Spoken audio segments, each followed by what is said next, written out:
Tayo po ay manalangin.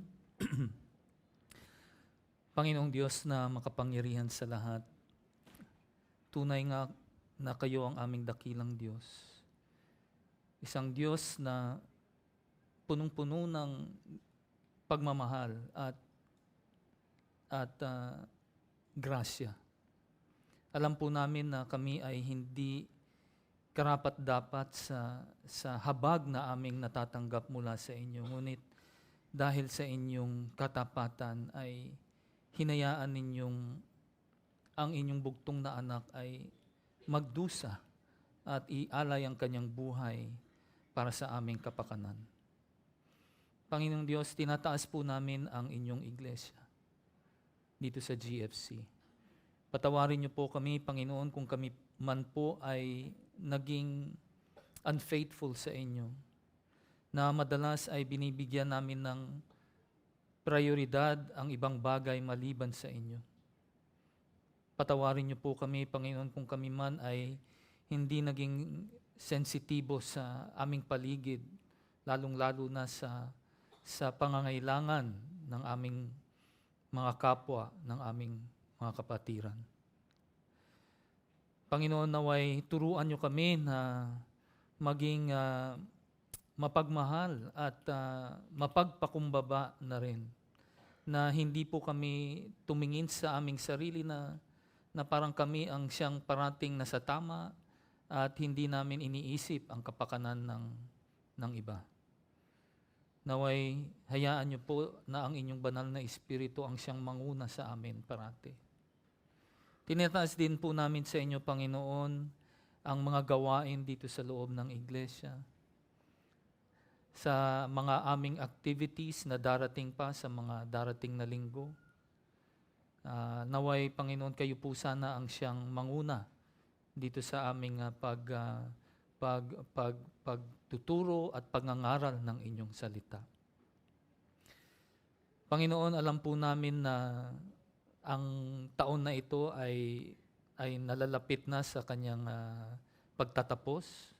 2 weeks ago at nariyan na ang 2024. Panginoon, sana ay bigyan niyo po kami sana ay ipaalala niyo sa amin parati, Panginoon, na sa mga panahong ito, lalo na kung saan ay kami ay nagkakaroon ng mga kasiyahan, ng mga reunions, naway ipaalala niyo sa amin na yung tunay na dahilan kung bakit namin pinagdiriwang ang Kapaskuhan. Na sana ang maging prioridad namin ay gamitin ang mga okasyon na ito na upang maipahayag namin ang inyong mabuting balita sa mga taong nakapaligid sa amin. Upang sila din ay makarinig ng inyong salita at maligtas mula sa kapahamakan. Salamat pong muli, Panginoon, sa inyong katapatan. Itinataas po namin sa inyo ang nalalabi pang oras sa hapong ito. Naway mangusap po kayo sa amin sa pamamagitan ng pangangaral namin ng inyong salita. At naway kayo po sana ang aming mabigyan ng kalwalhatian sa aming kalagitnaan. Maraming salamat po, Panginoong Diyos. Ito po ang aming samot dalangin sa matamis na pangalan ni Jesus. Amen. Isang magandang hapon po sa inyong lahat. And of course, Merry Christmas in advance. Next week, Pasko na. At huwag niyo sana akong kalimutan next week. Hindi, joke lang. Sabi ko nga kanina, bad joke pala nang binanggit ko yun. Inulit ko na naman. Anyway, alam po ninyo, katulad nung sinabi kong narinig niyo yung preaching ni JC last Sunday. Sabi niya, perfect timing daw ito ng Panginoong Diyos na kung saan nalalapit na yung Pasko, tapos ngayon ay ang pinag-aaralan natin ay ang kamatayan ng ating Panginoong Jesus. No, yan ay naayon sa kalooban, sa soberanyang kalooban ng ating Panginoong Diyos. Siya ang gumawa niyan, hindi po kaming mga elders. No? And this is true kasi importante na malaman natin kung bakit natin ipinagdiriwang ang Kapaskuhan, di ba? Kasi kung hindi namatay si Kristo Jesus sa krus ng Kalbaryo, walang saysay itong ginagawa natin ngayon. Walang saysay ang Kapaskuhan. Di ba? Bakit? Kasi kung hindi namatay si Kristo Jesus, wala tayong kaligtasan. At yan ang makikita natin sa hapong ito. Kaya kung maaari po sana ay magsitayo tayo upang ating basahin yung ating pangunahing talata. Ito ay makikita sa Lucas chapter 23 verse 39 to 43. At ito po ang sinasabi rito. Patuloy siyang pinagtawanan ng isa sa mga kriminal na ipinako na nagsasabi, hindi ba ikaw ang Kristo? Iligtas mo ang iyong sarili at kami. Subalit sinaway siya ng isa at sa kanya'y sinabi, hindi ka pa ba natatakot sa Diyos, yamang ikaw ay nasa gayon ding hatol ng kaparusahan? Tayo ay nahatulan ng matuwid sapagkat tinanggap natin ang nararapat na kabayaran sa ating mga gawa. Subalit ang taong ito ay hindi gumawa ng anumang masama. Sinabi niya, Jesus, alalahanin mo ako pagdating mo sa iyong kaharian. At sumagot siya, katotohanang sinasabi ko sa iyo, ngayon ikaw ay makakasama ko sa paraiso. Pwede ho tayong magsiupo. 3 punto po ang aking ihahayag sa hapong ito. Una ay ang alitan sa pagitan ng dalawang kriminal. Pangalawa, ang pagbabagong loob ng isa sa dalawang kriminal. At yung pinakahuli ay ang habag ng Panginoong Jesus. Alam po ninyo, alam naman natin na itong ebanghelyo ni Lucas ay kasama sa tinatawag natin na Synoptic Gospels o yung tinatawag natin na ebanghelyo na maghahalintulad. No? At ang mapapansin nyo lang dito na ang ebanghelyo ni Lucas kumpara dun sa dalawa kay Mateo at Marcos, mas marami siyang detalye na naibigay sa kanyang ebanghelyo na wala dito sa Mateo at sa Marcos. Katulad na lang nung mga talinhaga. No, mas marami siyang talinhaga na ibinigay. At the very least siguro 10 more parables. At ano yung mga parables na yun? Yung parable of the Samaritan, yung parable nung rich man and Lazarus, at sino pa? Yung talinhaga ng Pariseo at ng mambubuwis. No? At yun ay makikita lang natin saan? Sa ebanghelyo ni Lucas. At dito sa pangunahing talata natin sa hapong ito, makikita na naman natin ang isang senaryo o isang tagpo na hindi natin makikita dun sa dalawang ebanghelyo, dun kay Mateo at kay Marcos. Makikita lamang natin dito kay Lucas. At ano yung tagpo na yon? Yung tagpo na kung saan ay makikita natin na nagkaroon ng hidwaan dito sa dalawang kriminal na ito.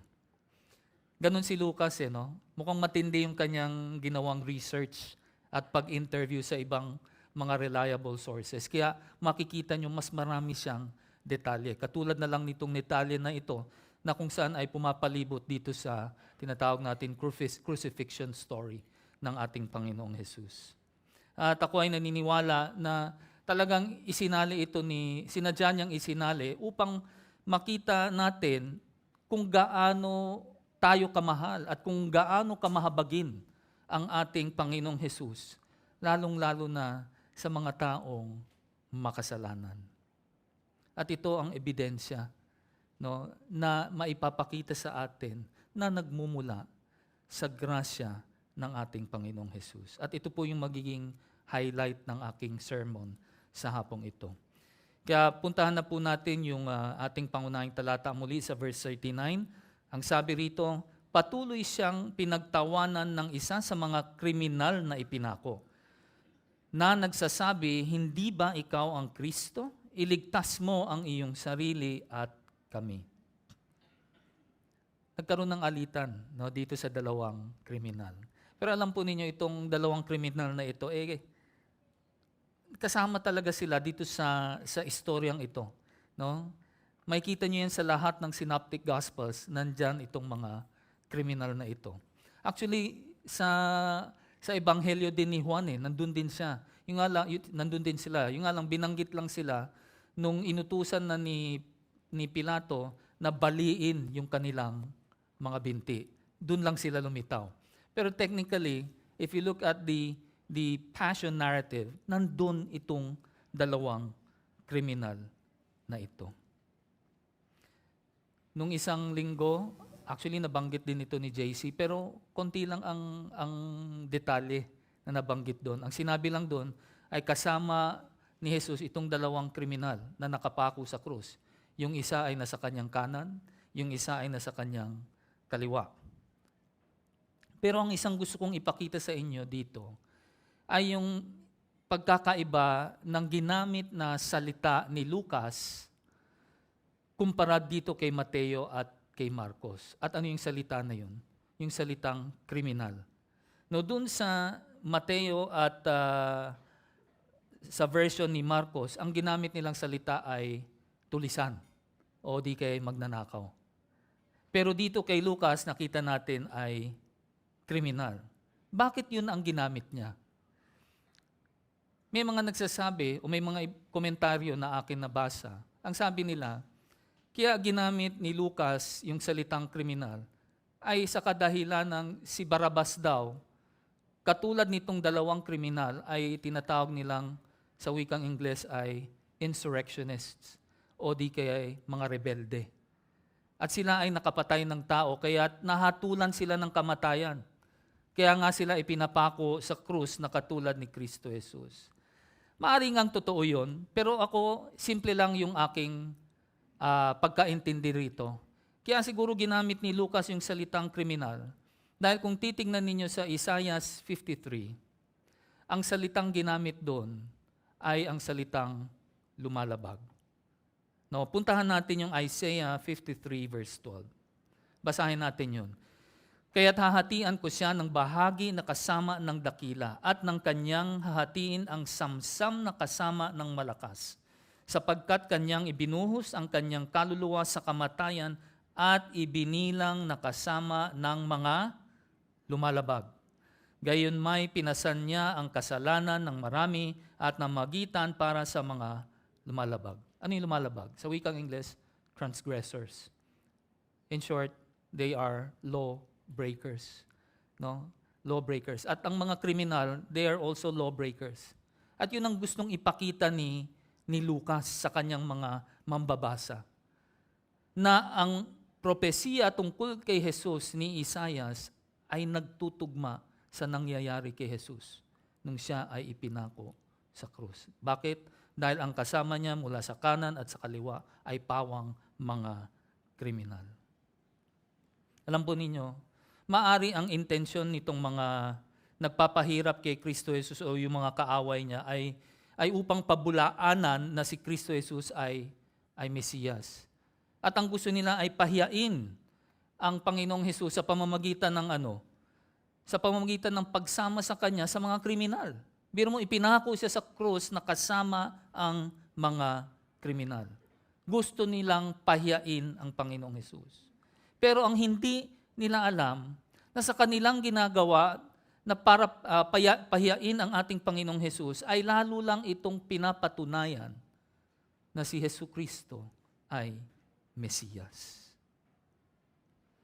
Dahil yan ang propesiya, di ba, ni Isaias sa Isaiah 53, na si Jesus ay mabibilang sa mga taong o mga kriminal o mga taong lumalabang. Alam ninyo, ang akala nila, natalo na nila ang Panginoong Jesus. Akala nila, naisahan na nila ang Panginoong Jesus. Ang hindi nila alam, na habang ipinapahiya nila ang Panginoong Jesus, na habang pinapahirapan nila ang Panginoong Jesus, ay lalo lamang pinapatunayan na siya ang Haring Mesiyas. Kung naalala nyo, ganun din ang sinabi ni JC last Sunday, di ba? Na habang pinapahirapan nila ang Panginoong Jesus, lalo lang nagpapatibay at nagpapatunay na si Jesus ang dakilang kordero ng Diyos, na siyang magdadala ng kasalanan ng sanlibutan. At kung maalala nyo pa, mga about 3 sermons ago, simula nung si Jesus ay arestuhin, no, bukod sa pagpapahirap sa kanya, bukod sa pagbubugbog sa kanya, siya ay parating tinutuya. No? He was being ridiculed constantly, being mocked constantly by his tormentors. No, simula dun sa mga taong umaresto sa kanya, hanggang dun sa pinunong saserdote, sa mga eskriba, kay Herod, at nung isang linggo, nalaman natin na itong mga sundalong Romano, binigyan siya ng ng suka. No? Ng suka upang siya ay tuyain. Lahat sila, nagkaisa sila na tuyain ang ating Panginoong Jesus. At ngayon, dito sa ating pangunahing talata, sino pa ang sumakay dito sa pagtutuya kay Jesus? Itong dalawang kriminal na ito. Tingnan ninyo dito sa Mateo chapter 27, verse 41 to 44. Ang sabi rito, sa gayunding paraan ay nilibak siya ng mga punong pari, kasama ng mga eskriba at ng matatanda, na nagsasabi, nagligtas siya ng iba, hindi niya mailigtas ang kanyang sarili. Siya ang hari ng Israel. Bumaba siya ngayon sa krus at maniniwala tayo sa kanya. Nagtitiwala siya sa Diyos, kanyang iligtas siya ngayon kung ibig niya, sapagkat sinabi niya, ako'y anak ng Diyos. Sa gayunding paraan ay inalipusta siya ng mga tulisan na ipinako sa krus na kasama niya. Nung sabi rito ni Mateo, itong mga kriminal na ito nakisama dito sa mga pinunong pari at mga eskriba at mga matatanda na alipustahin ang ating Panginoong Jesus. No, ang kapal naman ng pagmumukha nila. Di ba? Kasama rin nila si Jesus na nakapako sa krus. Tapos, ganun pa ang ginawa nila. Inalipusta rin nila ang Panginoong Jesus. Dapat nga sila ang inaalipusta dahil sila, karapat-dapat lang na ipinako sa krus dahil sa kanilang mga kasalanan. Alam po ninyo, ang pinapakita rito ay ang kasamaan ng tao. Yung kasamaan, yung likas sa atin na kasamaan. Imagine, itong dalawang kriminal na ito, parehas na silang nakapako sa krus, nakaisip pa sila ng paraan na tuligsain, nakutsain ang ating Panginoong Jesus. Di ba? Dapat iniisip na lang nila sana kung paano nila mailigtas sarili nila. Hindi. Sinakyan pa nila yung pagkukutya ng mga taong nasa paligid nila. And that was how bad it is. No? Ganun kasama ang tao. Imagine, naisipan pa nilang atakihin ang Panginoong Jesus. Tingnan natin muli yung verse 39. Sabi rito, patuloy siyang pinagtawanan ng isa sa mga kriminal na ipinako, na nagsasabi, ito yung sinabi niya, hindi ba ikaw ang Kristo? Iligtas mo ang iyong sarili at kami. Obviously, hindi naiintindihan nitong kriminal na ito ang nangyayari sa kanyang paligid. Hindi niya naiintindihan. Hindi niya naiintindihan na si Jesus, kaya siya ipinako sa krus at mamamatay ay dahil upang iligtas ang sanlibutan. Kung alam lang niya na yung sinasabi niya na kung tunay ka na Kristo, dapat iligtas mo ang sarili mo at iligtas mo rin ako. Ang di niya alam, yun na nga ang ginagawa ni Jesus . Kaya nga siya nakapako sa krus . Kaya nga siya naghihirap . Para ano? Para iligtas ang sanlibutan. Kinailangan ni Jesus na mamatay para sa atin upang ang ating mga kasalanan ay linisin, upang siya ang magdadala ng kasalanan natin sa krus ng Kalbaryo. Ang sabi ng Hebreo 9:22, without the shedding of blood, there is no forgiveness. Kung walang pagdanak ng dugo ay walang kapatawaran. Kaya kinailangan ni Jesus bilang kordero ng Diyos na idanak ang kanyang dugo upang tayo ay magkaroon ng kapatawaran. Ngunit itong kriminal na ito, wala siyang kaalam-alam na yun nga ang ginagawa ni Jesus. Pero alam mo, para sa kanya, para daw siya ay maligtas, ang gusto niyang mangyari ay Jesus, bumaba ka dyan, iligtas mo sarili mo at iligtas mo rin ako. Ang hindi niya alam, ang ginagawa na nga ni Jesus ay para para sila ay maligtas. Hindi niya naintindihan na sa pamamagitan ng kamatayan ni Jesus ay magkakaroon tayo ng buhay. Kaya kung titignan ninyo muli sa verse 40, ang sabi rito, subalit sinaway siya ng isa at sa kanya'y sinabi, hindi ka pa ba natatakot sa Diyos? Yamang ikaw ay nasa gayon ding hatol ng kaparusahan. Alam niyo sa unang tingin, maaari ang iniisip natin, bakit parang iba yung version ni Lucas? Doon sa Matthew at sa Mark, ang sinasabi, yung dalawang criminal, minamock si Jesus. Pero kay Lucas, isa lang. Mukhang merong hindi tugma. Actually, imposibleng hindi magtugma. Tugma po yun. Ito po kasi ang pangyayari. Ako po ay naniniwala na itong pagbabago dito sa isang kriminal ay nangyari sa panahon, sa oras na kung saan ay malapit nang mamatay ang Panginoong Hesukristo. Tandaan ninyo, 6 na oras silang nakapako sa krus. At dun sa 6 na oras na yon ay marami nang nangyari. And I'm sure, itong isang kriminal na ito, nabigla o nasurpresa nung bigla siyang sitahin nung kasama niya. Di ba? Kasi sinita siya eh. Sinasabi niya, sinasaway siya, bakit mo siya kinukutya? Siguro ang nasa isip niya, ano kayong nangyari dito sa kasama kong ito? Kanina lang kasama kong kinukutya si Jesus, ngayon kinukontra na ako. Anong nangyari? Atin pong himay-himayin muna itong sinabi nitong isang kriminal doon sa kanyang pagsaway dito sa kanyang kasama. Una, ang sinabi niya, hindi ka pa ba natatakot sa Diyos? Hindi ka pa ba natatakot sa Diyos? Alam po ninyo, itong sinabi niya ay pagpapakita na mayroon na talagang nangyari sa kanyang kalooban, na nagkaroon ng pagbabago sa kanyang puso. Bakit? Nagsimula siyang matakot sa Diyos.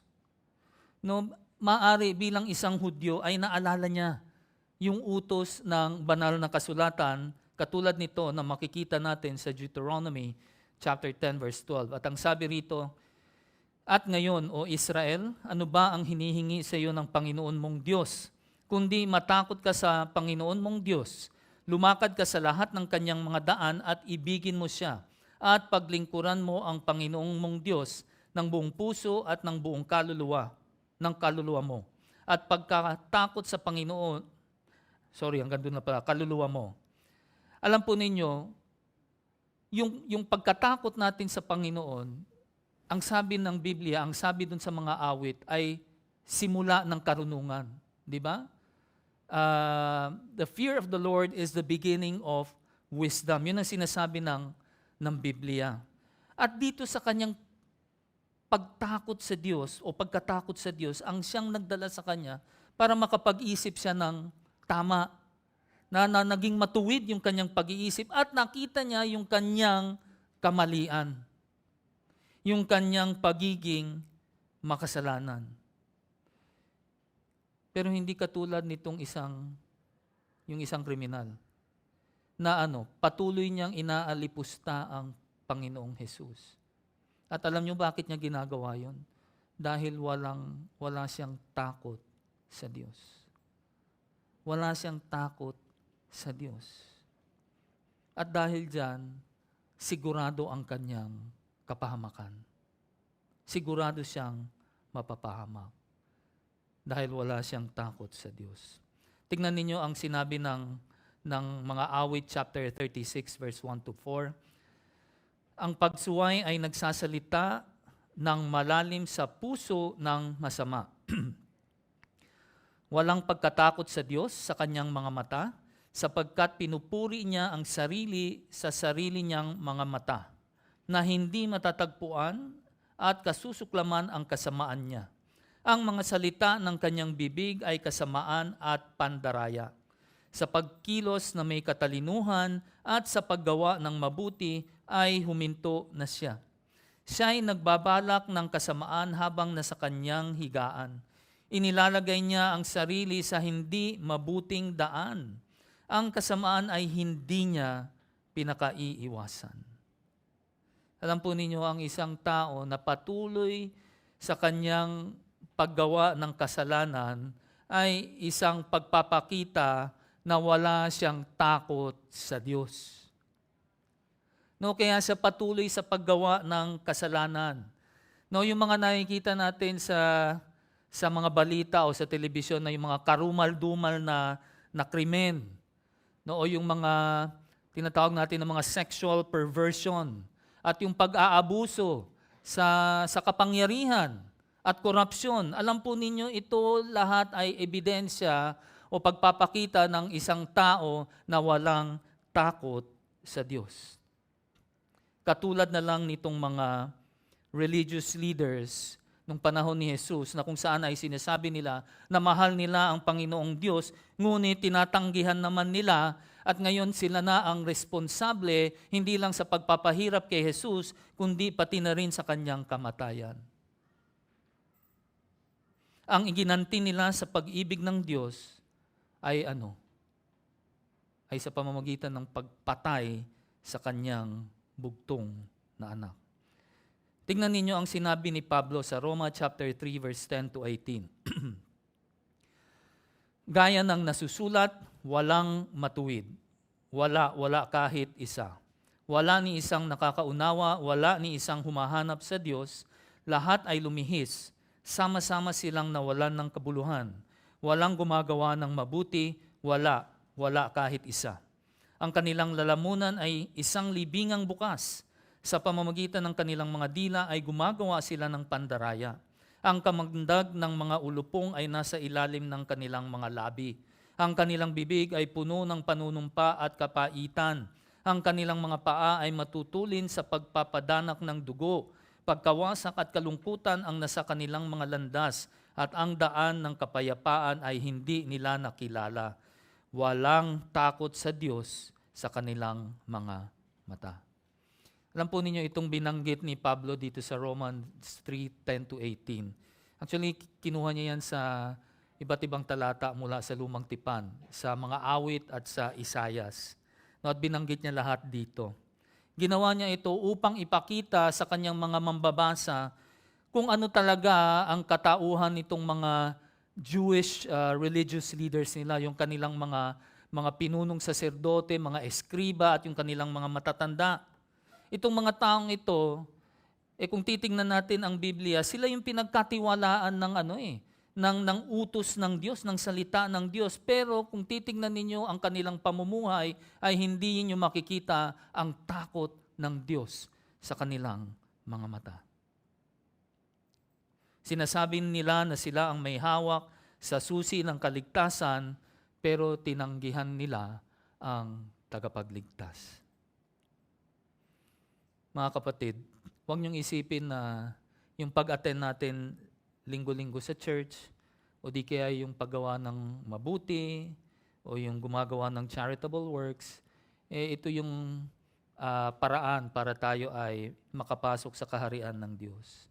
Alam po ninyo, it was never about being righteous. No? Hindi dahil sa tayo ay mga taong matuwid kaya tayo papasok sa kaharian ng Diyos. Hindi po dahil sa ating mabubuting gawa. Dahil ang sabi ng propetang Isayas na sa mata ng Diyos, ang lahat ng ating mabubuting gawa, ang lahat ng ating katuwiran sa mata ng Diyos, ito ay maruruming basahan.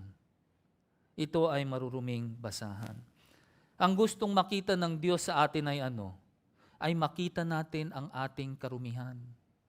Ang gusto ng ating Panginoong Diyos ay makita natin ang ating pagiging makasalanan.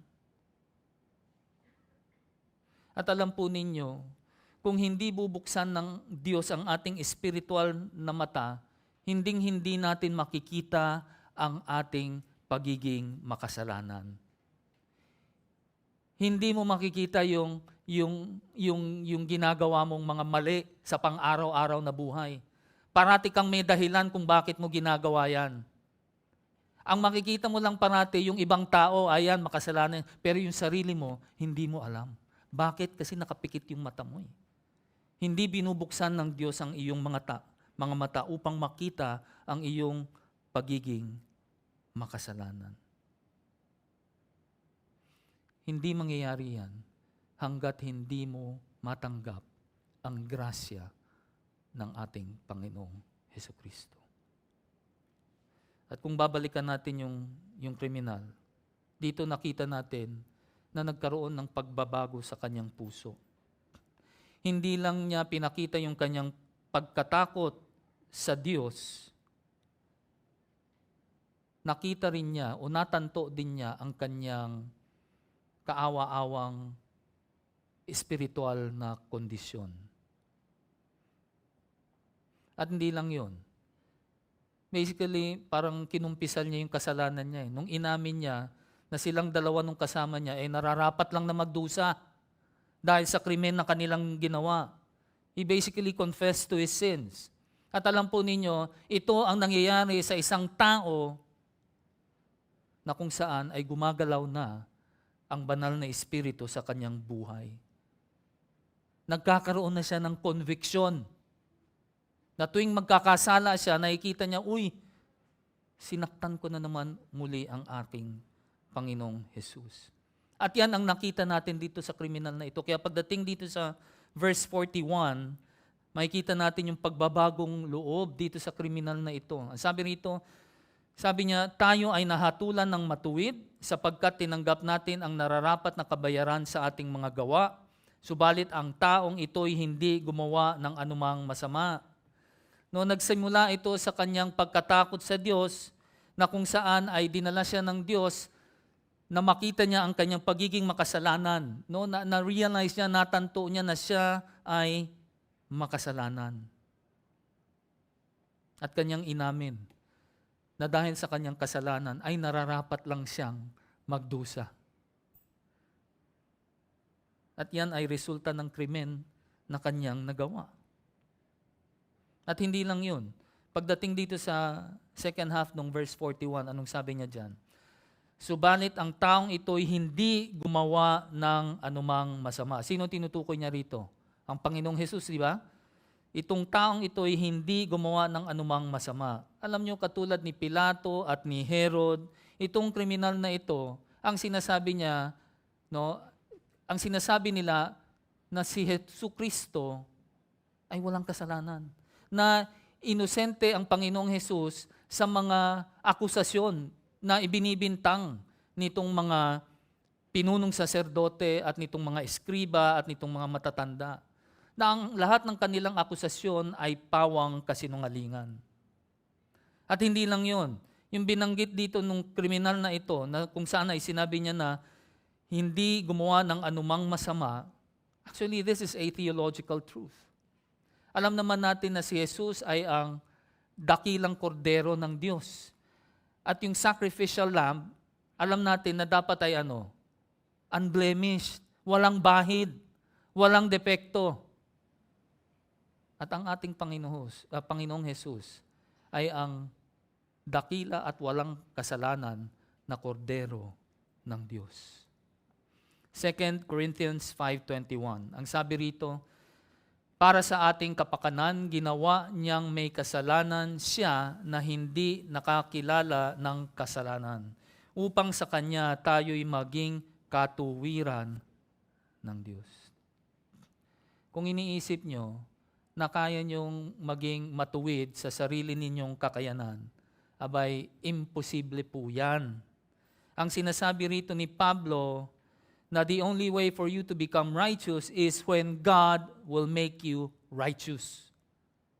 At pwede ka lang niyang gawing matuwid sa anong paraan? Sa pamamagitan ni Kristo Jesus.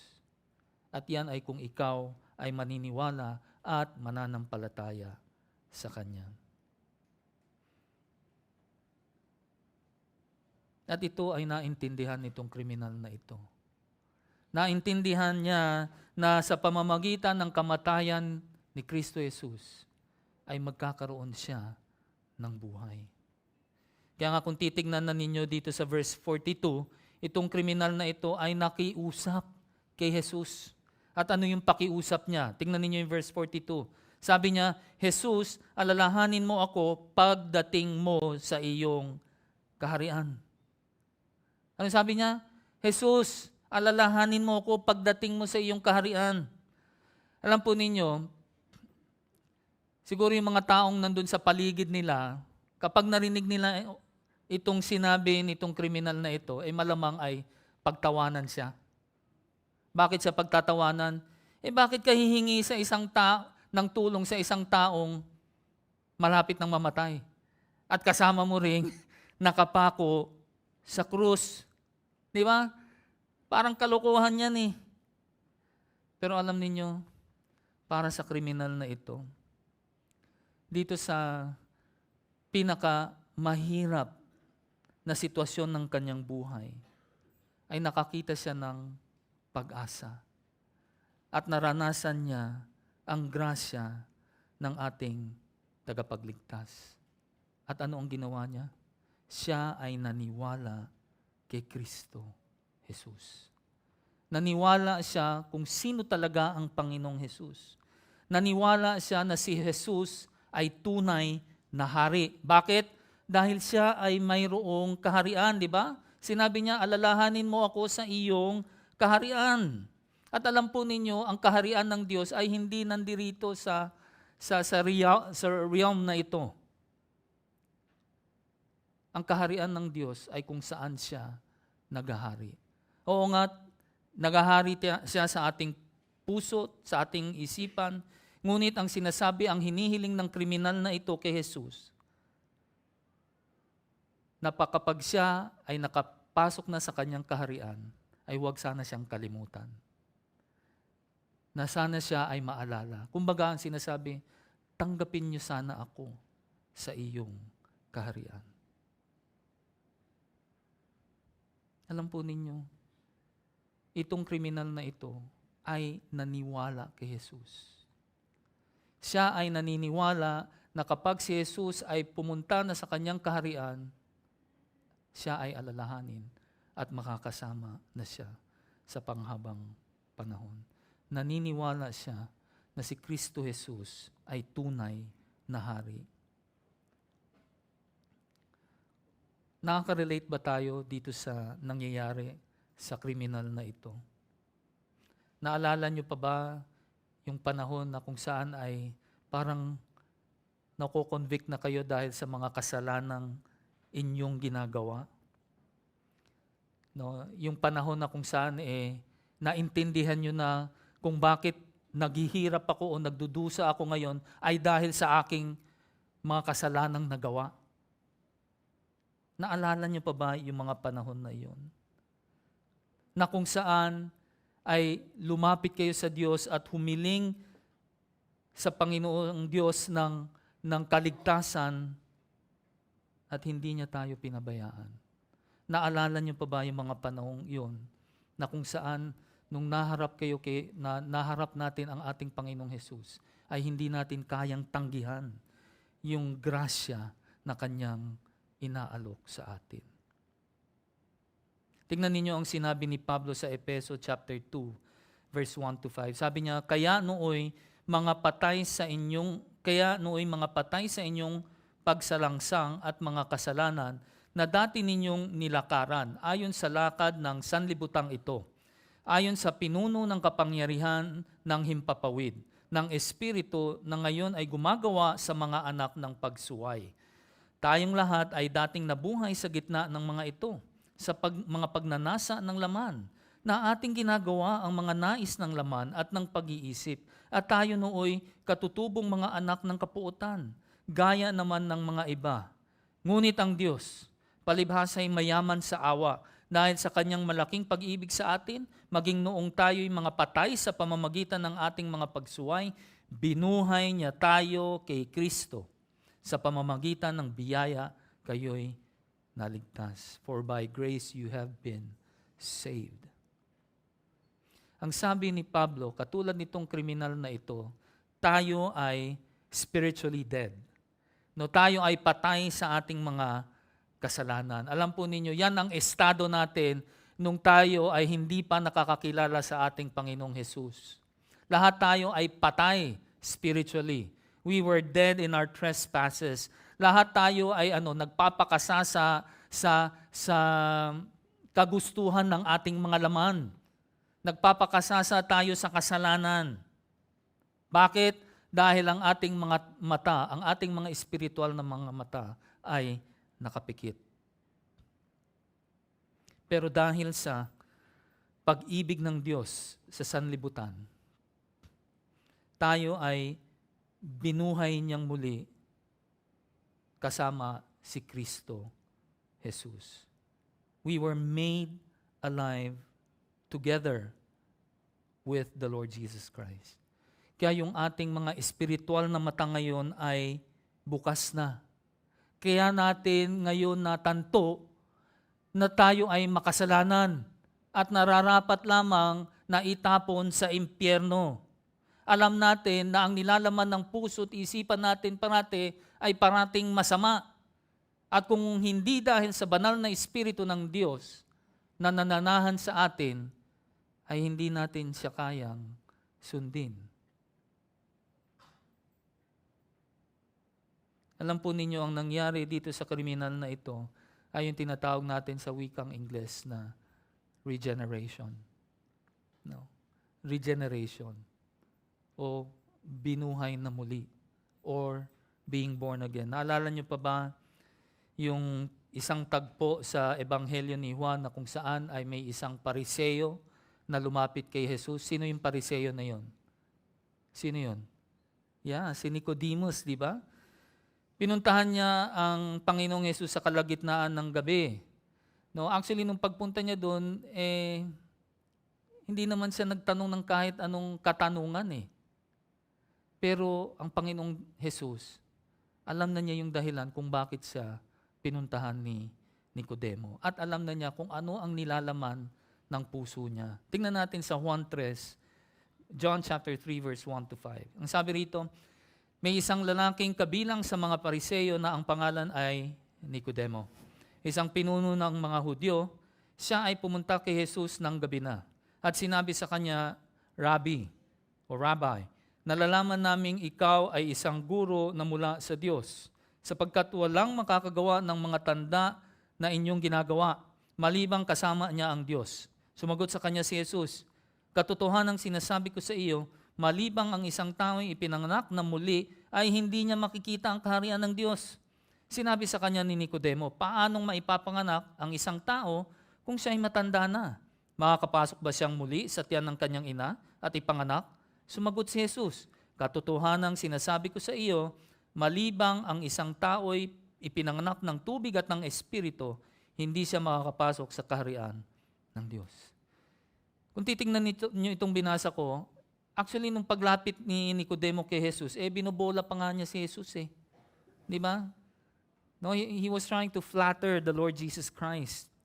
Pero alam na ni Jesus kung ano talaga ang dahilan at pinuntahan siya ni Nicodemo. At ano ang sagot ni Jesus kay Nicodemo? Anong sinabi niya?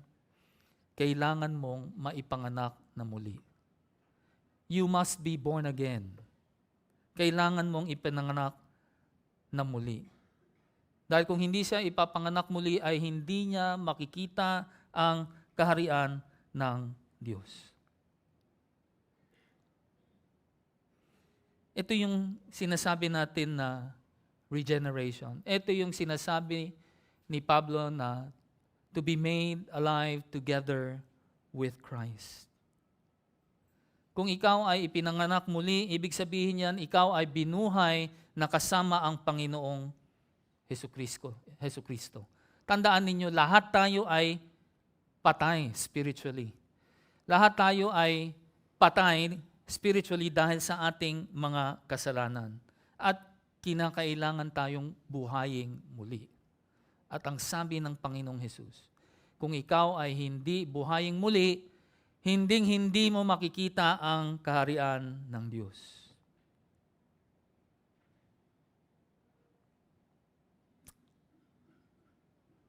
Tingnan ninyo ang Tito chapter 3 verse 5 to 6. Ang sabi rito, iniligtas niya tayo hindi dahil sa mga gawa na ating ginawa sa katuwiran kundi ayon sa kanyang kahabagan, sa pamamagitan ng paghuhugas ng muling kapanganakan at ng pagbabago sa pamamagitan ng Espiritu Santo.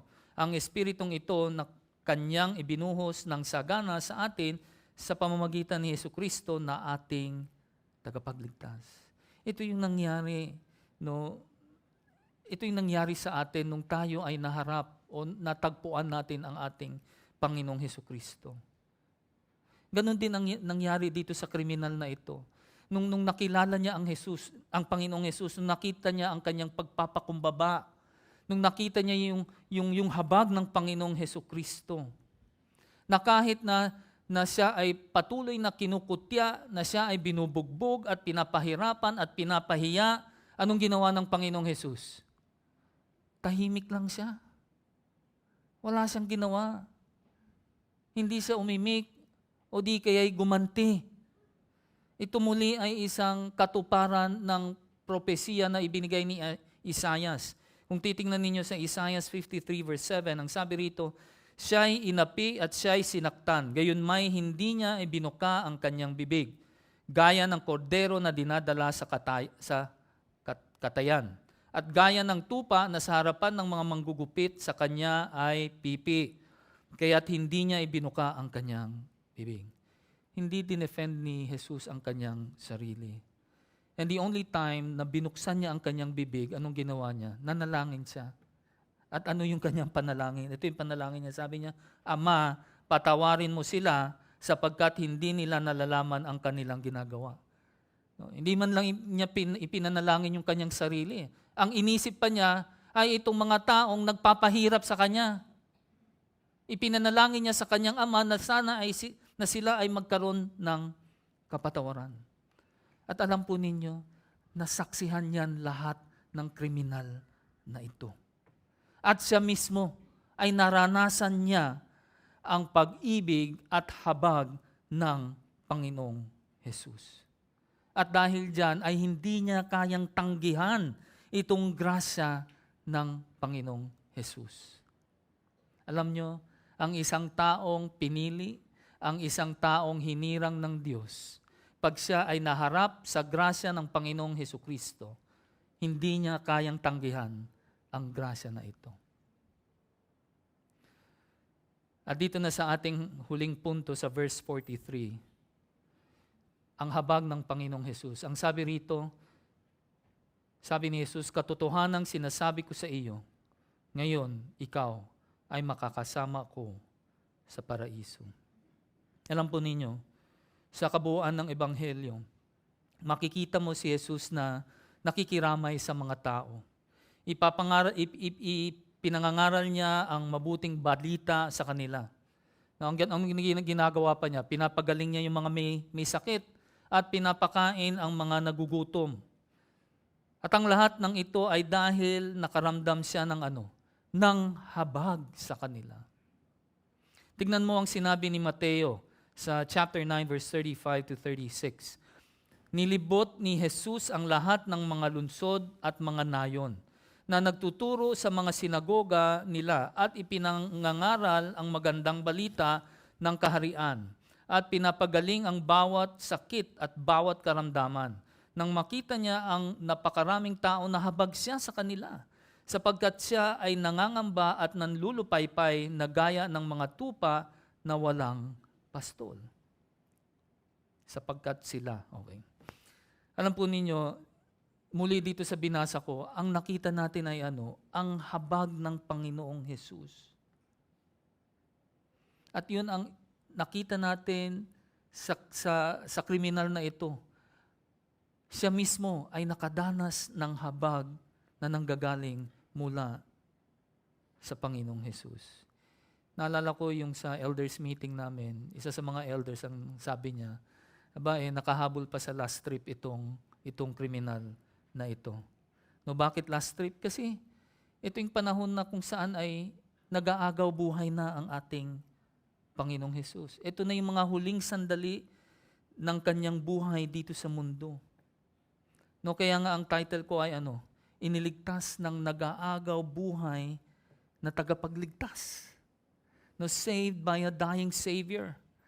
Parang hindi magandang pakinggan, no? Pero yun ang tunay na nangyari. Na itong kriminal na ito ay naligtas sa mga huling sandali ng buhay ng ating Panginoong Hesus dito sa mundo. Kitang-kita ang habag ng Panginoong Hesus sa kriminal na ito. Alam niyo, hindi siya nagsabi na, ay sandali lang, pag-isipan ko muna kung ililigtas kita o hindi. Wala siyang sinabing gano'n. Hindi niya sinabi na, o sige, bumaba ka muna dyan sa krus, magsimba ka muna ng ilang beses, at pagkatapos ay umattend ng small group, bago kita iligtas. Walang gano'n. Walang gano'n. Walang requirement. No, walang hiniling ang Diyos mula sa kriminal na ito para siya ay maligtas. Ano lang ba ang ginawa nitong kriminal na ito para siya ay maligtas? Siya ay naniwala na si Jesus ay hari, na ang Panginoong Jesus ay may kaharian, na ang Panginoong Jesus ay tagapagligtas. Ang sabi sa 1:3-16, sapagkat gayon na lamang ang pag-ibig ng Diyos sa sanlibutan na ibinigay niya ang kanyang ang kanyang tanging anak, upang ang sinumang sa kanya'y sumampalataya ay huwag mapahamak kundi magkaroon ng buhay na walang hanggan. Sa isang iglap, ang kriminal na ito, gaano man siya kasama dati, ay naligtas. Tumanggap siya ng buhay na walang hanggan. Bakit? Dahil siya ay naniwala at nagtiwala kay Kristo Jesus. John chapter 5 verse 24. Katotohanang sinasabi ko sa inyo, ang nakikinig ng aking salita at sumasampalataya sa Kanya na nagsugo sa akin ay may buhay na walang hanggan. At hindi darating sa kahatulan, kundi lumipat na sa buhay mula sa kamatayan. Muli, sa isang iglap, no, tumawid siya mula sa kamatayan patungo saan? Patungo sa buhay. Bakit? Dahil naniniwala na siya na si Jesus ay ang Mesiyas. Na si Jesus ang nagbibigay buhay sa mga taong sumasampalataya sa Kanya. Ang tanging ginawa ng kriminal na ito ay ano? Naniwala siya na kaya siyang iligtas ng Panginoong Jesus. No, he was in a desperate situation. No, nasa isang desperadong sitwasyon siya. Naghihirap at maaaring anumang oras ay pwede na siyang mamatay. At sa puntong iyon, ano ang ginawa niya? Binalingan niya ang Panginoong Jesus. At humingi siya ng kapatawaran. At hiniling niya sa Panginoong Jesus na na alalahanin siya kapag siya ay dumating na sa kanyang kaharian. At ano ang naging tugon ng ating tagapagligtas? Anong sabi niya? Sa oras na ito, ay makakasama mo ako sa paraiso. Niligtas niya itong kriminal na ito. May ginawa ba itong kriminal na ito para siya ay maligtas? Wala. Nakita ng Diyos, nakita ni Jesus ang nilalaman ng kanyang puso. At mga kapatid ko, kahit anong